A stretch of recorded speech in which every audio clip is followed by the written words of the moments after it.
Tiga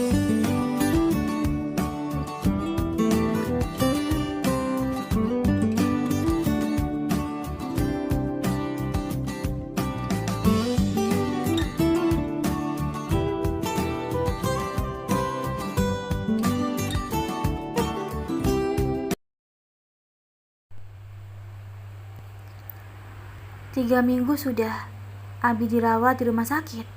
Kini beliau sudah bisa dibawa pulang ke rumah. Selama 3 minggu berada di rumah sakit, sekalipun nenek tak pernah datang untuk menjenguk Abi dan lebih berdiam diri di rumah.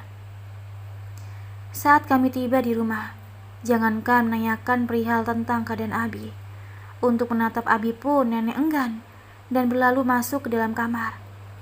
Mungkin nenek masih kesal karena Abi menjebak Om Ridwan dan menjebloskan beliau ke dalam penjara. Istirahatlah, Bi. Riana akan mengambilkan bubur untuk Abi sebagai pengganjal sebelum minum obat, ucapku berlalu menuju dapur.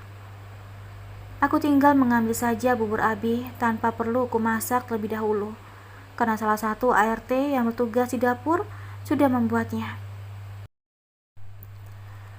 Riana suapin ya, Bi, mumpung buburnya masih hangat, ucapku. Makasih, Nak, ucap Abi memegang perutnya yang sudah terisi. Dengan telaten, ku pun memberikan obat yang diberikan dokter pada Abi. Setelah minum obat, ku tinggalkan Abi yang sudah terpejam. Dengan kesibukanku merawat Abi, aku hampir lupa dengan perasaanku yang sedang hancur. Namun di balik semua itu, aku bahagia karena Alania bisa bersama Dr. Lutfi. Masih ku ingat waktu itu, Alania memintaku menjadikan ia sebagai maduku. Permintaannya sungguh luar biasa bagiku saat itu. Dan Allah telah mengabulkan doanya, berjodoh dengan Dr. Lutfi tanpa harus dengan berpoligami. Aku juga heran dengan hatiku sendiri. Sang pemilik hati memberiku kenikmatan untuk tenang di balik hancurnya hatiku. Aku memang tak bisa membohongi diriku sendiri jika aku sangat mencintai dan menginginkan Dr. Lutfi dalam diam dan doaku, dan mengharapkan beliaulah jodohku.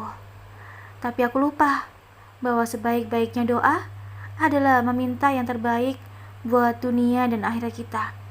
Mungkin Dr. Lutfi bukan terbaik buatku, dan sebaiknya aku bukanlah yang terbaik buat beliau. Namun kekagumanku akan sosok Dr. Lutfi tak berubah. Beliau rela mengorbankan cintanya padaku untuk mencintai Robnya melalui pembaktiannya kepada kedua orang tua beliau. Jodoh adalah takdir, di mana di dalamnya membutuhkan usaha dan kita disuruh memilih. Akan tetapi, di atas usaha memilih, ketetapan Allah yang akan menentukan dengan siapa kita berjodoh. Pukul 10 pagi, Alania datang diantarkan oleh suaminya, Dr. Lutfi, ke rumah. Beliau sengaja tak mampir karena sangat menjaga perasaan hatiku dan Alania. Aku rindu sekali denganmu, Riana, ucap Alania memelukku. Aku juga, Alania, ucapku jujur. Namun ada yang aneh saat aku memeluk Alania. Tubuhnya saat ku dekap begitu terasa sangat langsing, tak seperti halnya saat aku berpelukan di waktu sebelumnya. Aku pun mengajaknya masuk ke dalam rumah dan bertemu dengan Abi. Alania mengucap salam dan menyapa Abi dengan santun. Sementara itu, aku masih memperhatikan tubuh Alania yang terlihat aneh bagiku. Usai melihat keadaan Abi, Alania pun kuajak ke dalam kamar. Maaf Riana, bisakah AC kamarmu dimatikan? Pinta Alania. Aku pun mengambil remote AC dan menekan tombol off. Aku pun menanyakan keadaan Alania yang mengganjal sedari tadi di hatiku. Maaf Alania, bukan maksudku untuk menyinggung perasaanmu. Tadi sewaktu aku memelukmu, kurasakan kamu kurus sekali. Apakah kamu sedang mengidam? Tanyaku hati-hati. Sebelum menjawab, Alania pun membuka jilbab lebarnya dengan perlahan. Mataku membulat melihat kepalanya yang plontos dan tak berambut lagi. Aku tak mengerti mengapa Alania menjadi botak. Riana, aku saat ini sedang sakit parah. Aku mengidap penyakit kanker otak yang kemungkinan 90% tidak akan sembuh, ucap Alania dengan mata berembun. Innalillahi, kamu pasti sembuh Alania, ucapku memeluk kembali dan menangis sesegukan. Percayalah Alania, Allah yang memberimu penyakit dan Allah yang akan menyembuhkanmu. Jangan pernah putus asa untuk meminta kesembuhan. Tak ada yang tidak mungkin jika Allah sudah berkehendak, ucapku menguatkan Alania. Terbuat dari apa hatimu Riana? Aku bangga dan bahagia bisa bertemu denganmu. Aku beruntung bisa mengenalmu Riana, ucap Alania mempererat pelukanya. Apakah sedikit pun kamu tak sakit hati Riana dengan aku? Tanya Alania dengan tatapan yang penuh dengan rasa bersalah. Alania, sedikit pun aku tak kecewa dengan keputusan dan pilihan yang diambil oleh Dr. Lutfi. Aku yakin Alania ini sungguh berat buat hati dan pikiran beliau. Kamulah wanita yang terbaik untuk beliau, dan aku percaya padamu Alania, bahwa kamu mampu menjadi istri yang baik dan soleha untuk beliau. Semoga hari-harimu selalu berbahagia dalam keberkahan menjalin bahtera rumah tangga dengan Dr. Lutfi, ucapku tulus. Riana, ucapanmu membuatku ingin sembuh sepenuhnya. Kamu adalah gadis yang hebat Riana, ucap Alania terharu. Setelah asik mengobrol, pintu kamarku diketuk oleh nenek. Dengan cepat aku menuju pintu dan bergegas membuka pintu. Mari masuk Nek, ucapku sopan. Nenek pun masuk dengan ekspresi wajah yang tak pernah berubah. Kamu pantas mendampingi Dr. Lutfi Alania. Cantik, berpendidikan dan selevel dengan Dr. Lutfi, ucap nenek sengaja memuji Alania untuk menyindirku. Cucu nenek Riana lah yang luar biasa, Nek.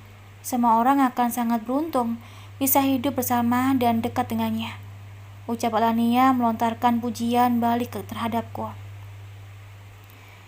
Dia bukan cucuku Alania. Detik ini hingga kapanpun, ia tak lain adalah anak haram yang tak berhadap, ucap nenek pedas. Hatikan Bu, cukup, ucap Abi yang tiba-tiba datang membawa sebuah map. Abi, istirahatlah. Kondisi Abi masih belum sembuh total, ucapku khawatir. Abi memperlihatkan pada nenek hasil tes DNA kami. Walaupun Abi sudah memberikan bukti, nenek selalu saja menyangkal dan tak mengakuiku. Terserah Sidik, ucap nenek membuang map itu dari tangannya, lalu pergi meninggalkan kamar dengan kesal. Aku pun memungut kertas yang berserakan di atas lantai lalu memasukkannya ke dalam map kembali. Nak, maafkan Abi yang selalu membuatmu menderita, ucap Abi bersedih. Alania memelukku dan menguatkanku. Sekitar 3 jam lamanya bersama.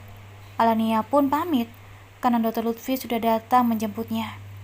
Deperan jantung itu tak pernah hilang dari dulu hingga Dr. Lutfi menjadi milik Alania. Jika dulu aku berani menatap wajah Dr. Lutfi, namun kini aku hanya bisa menundukkan kepala saat beliau pamit membawa Alania pergi. Nak, apa kamu baik-baik saja? Ucap Abi melihatku dengan mata berembun. Aku hanya mengangguk dan kembali masuk ke dalam kamar. Aku kembali teringat dengan kata Pak Bram. Menangislah Riana, agar dadamu terasa lapang, ucap Pak Bram sambil memberikan tisu untukku dengan wajah dinginnya. Aku pun menangis sejadi-jadinya. Di dalam kamar sendirian, aku beralih di depan cermin dan melihat wajahku. Mata yang sembab membuatku enggan untuk keluar dari dalam kamar. Abi pasti akan sangat bersedih melihat putrinya menangis. Ku ambil sedikit bedak tabur dan ku oleskan ke wajahku agar wajah sedihku tak terlalu ketara, dan ku oleskan pewarna bibir yang tak mencolok. Kemudian aku bersiap keluar untuk menuju ke kamar Abi. Beliau tak ada di kamarnya. Kemudian aku beralih menuju ruang kerja Abi. Ternyata Abi sedang berbincang berdua dengan Pak Bram. Aku melihat beliau berdua dari celah pintu yang tak terbuka sepenuhnya. Aku sangat terkejut ketika Pak Bram sudah ada di depanku dan membuka pintu lebar-lebar. "Riana, kamu mengintip?" ucap Pak Bram mengelitkan keningnya. "Tadinya saya mencari Abi, Pak. Silakan lanjutkan," ucapku melangkah pergi. "Sudah selesai, Riana. Aku mau pulang," ucap Pak Bram tanpa ekspresi. Bosku itu selalu saja kaku, dimanapun beliau berada. Aku jadi penasaran saat beliau bertingkah laku dulunya dengan almarhum istrinya dulu.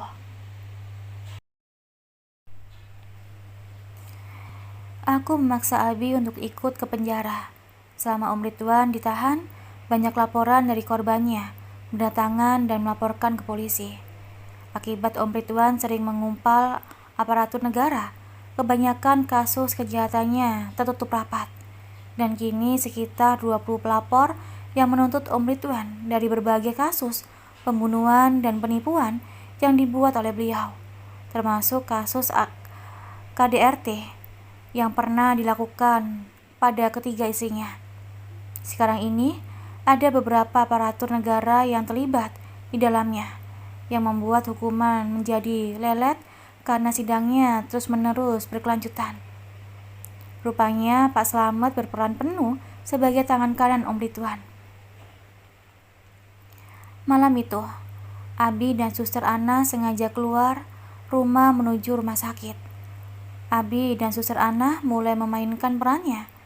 Itulah sebabnya Suster Ana tak membangunkanku malam itu agar drama yang akan mereka lakoni sukses.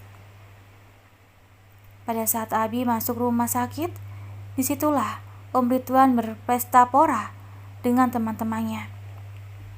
Kamar Om Ridwan yang luas dan kedap suara tak memperdengarkan aktivitas mereka di dalam.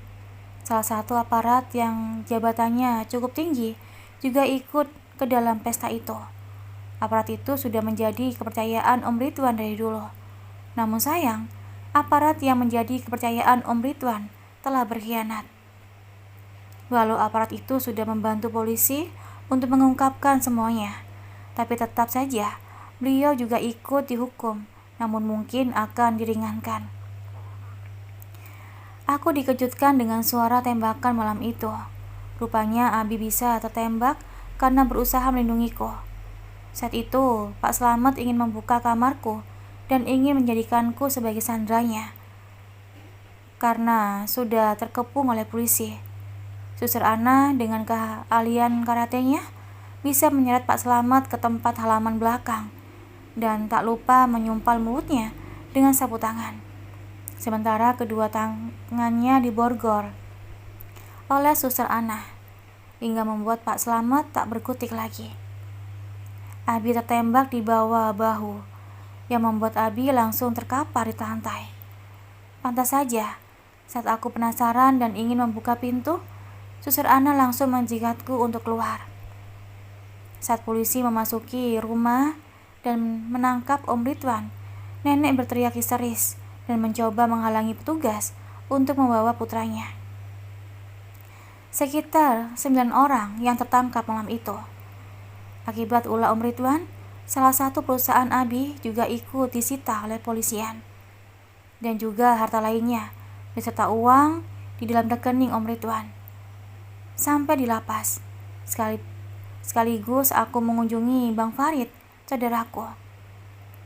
Wajah beliau terlihat semakin tenang, meskipun hidup berkurung di dalam sel.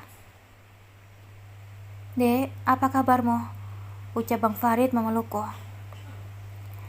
Aku pun memperkenalkan Abi pada Bang Farid dan juga Pak Bram. Saat ini kasus Pak Yakub masih dalam proses. Mungkin tak lama lagi Pak Yakub akan segera terbebas dari hukuman yang menyengsarakan beliau selama ini. Satu persatu kejahatan terungkap.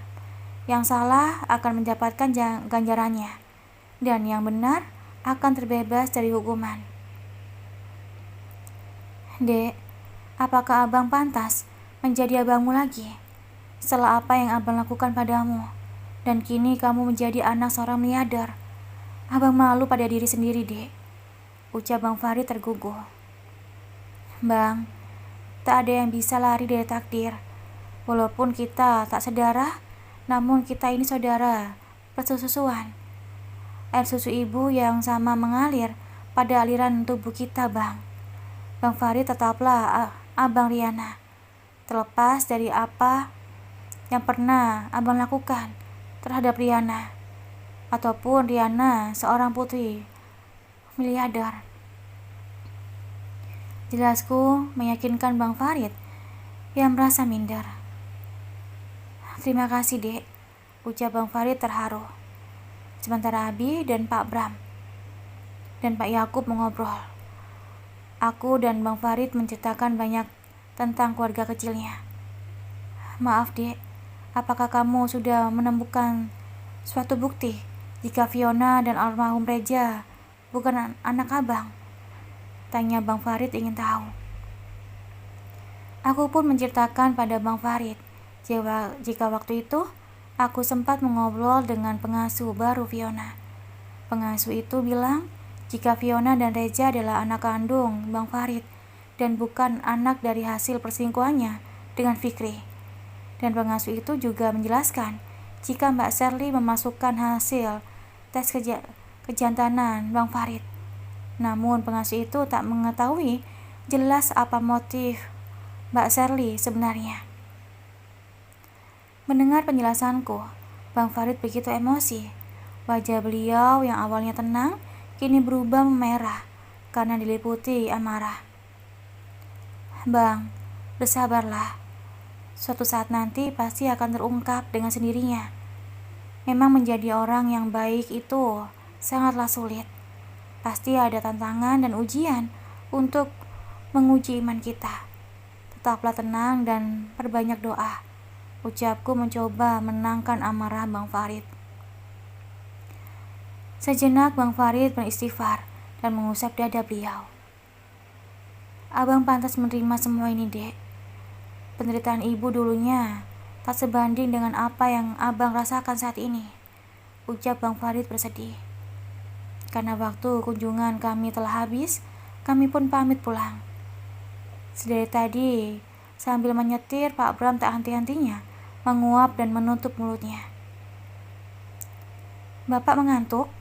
Tanyaku. Sedikit, jawab Pak Bram singkat. Abi pun menawarkan diri untuk menggantikan Pak Bram menyetir. Namun Pak Bram menolak tawaran Abi karena Pak Bram tahu jika Abi belum sepenuhnya sembuh. Gak apa-apa, Abi, biar saya saja. Tanggung sebentar lagi kita sudah sampai, ucap Pak Bram. Abi, ucapku pelan, namun masih didengarkan oleh bosku itu. Maaf, maksud saya, Pak Sidik. Saya kurang fokus, ucap Pak Bram malu. Apakah Pak Bram sudah punya calon istri? Pertanyaan Abi terlalu sensitif hingga membuat mobil Pak Bram menginjak direm secara tiba-tiba. Maaf atas kecerobohan saya, Pak, ucap Pak Bram. Tanpa menjawab pertanyaan Abi, Pak Bram pun melanjutkan perjalanan hingga sampai rumah. Sebelum Pak Bram pulang, terlebih dahulu bosku itu ingin mencuci mukanya agar tak mengantuk. Karena dipaksa oleh Abi, Pak Bram pun beristirahat di kamar tamu untuk tidur. Abi tak ingin Pak Bram mengantuk saat mengendarai kendaraan, karena itu akan beresiko dan membahayakan. Saat aku melintasi kamar tamu, aku lihat dompet Pak Bram yang jatuh tergeletak di lantai. Mungkin beliau terlalu mengantuk, jadi tak fokus lagi dengan barang pentingnya. Saat ku ketuk pintu kamarnya dan ingin mengembalikan dompet Pak Bram, beliau tak merespon karena sudah terlelap. Aku pun membawa dompet mantan bosku itu ke dalam kamar untuk menyimpannya. Sampai di dalam kamar, aku mengecek dompet beliau. Barangkali isi dompetnya masih utuh atau malah sudah digasak oleh orang lain. Terlihat KTP beliau dengan foto zaman dulu. Wajah beliau tak sedingin kulkas seperti saat ini. Pak Bram malah terlihat lebih kalem. Yang membuatku lebih terkejut lagi adalah di dalam dompet Pak Bram terdapat fotoku. Foto itu adalah foto persyaratanku saat aku masuk kerja dulu di toko mebelnya. Apakah Pak Bram masih mengharapkan aku? Atau beliau sudah membuka hatinya untuk perempuan lain selain aku? Aku berharap semoga saja Pak Bram bisa move on. Kuletakkan foto itu ke tempat semula agar nantinya Pak Bram tak curiga jika aku mengacak isi barang pribadinya. Belum sempat aku menutup mata, tiba-tiba Abi mengetuk pintu kamarku. "Nak, apa kamu yang membawa dompet Pak Bram?" tanya Abi. "Kok Abi tahu?" ucapku heran. "Tadi Abi melihat CCTV. Pak Bram minta tolong tadinya untuk mengecek CCTV." Jelas Abi. "Oh," ucapku sembari masuk ke dalam kamar dan mengambil dompet beliau. Setelah Abi mengambil dompet Pak Bram, Abi pun melangkah dari kamarku untuk memberikan dompet tersebut pada Pak Bram. Entah mengapa Abi menghentikan langkahnya dan berbalik menemuiku kembali. "Kenapa, Bi?" tanyaku heran. "Ini ada fotomu, Nak," ucap Abi mengembalikan fotoku dengan senyum menggodaku. Jangan sampai Abiku salah paham dan mengira aku yang meletakkan fotoku secara sengaja pada dompet mantan bosku itu. Aku pun menghampiri Abi dan ingin menjelaskan semuanya. "Bi," panggilku melebarkan langkah kakiku. "Ini dompetnya Pak Bram," ucap Abi. "Terima kasih, Pak. Tadi saya terlalu mengantuk dan tak sadar jika dompet saya terjatuh," ucap Pak Bram dengan wajah yang sudah cukup segar. Pak Bram memeriksa dompetnya dan mengerutkan kening seperti ada sesuatu yang hilang. "Ada yang hilang, Pak Bram?" tanya Abi. "Oh, semuanya lengkap, Pak," ucap Pak Bram menatapku sekilas. Jangan sampai Pak Bram curiga jika aku telah mengacak dompetnya. Jika aku menanyakan perihal fotoku di depan Abi, bisa-bisa Abi semakin salah paham di antara kami berdua. Terima kasih udah dengerin audio di Eva Family. Jangan lupa like, komen, share, dan juga subscribe ya. Aku tunggu. Terima kasih.